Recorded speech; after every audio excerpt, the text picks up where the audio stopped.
Praitas. Did you gather to a spanner when the days was short and cold? Did the digger man keep camping to you, cursed his very soul?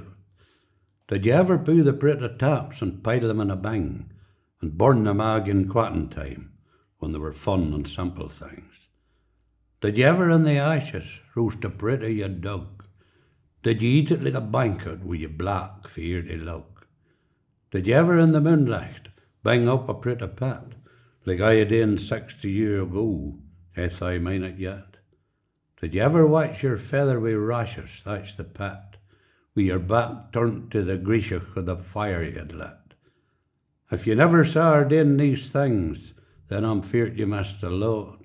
Oh, I know it has a bairn on the aches and pains I've got. But the firmer then with what he had, he rocked fae day to day, and him and nature double yoked, gin on their simple way. They say I'm owl and doting, and the past I'm lost. But to the men of yesteryear I'd like to drink a toast. Here's to the men wha knowed the land, the seasons and the crops, for the only Praitas folk sees now is in plastic bags and shops.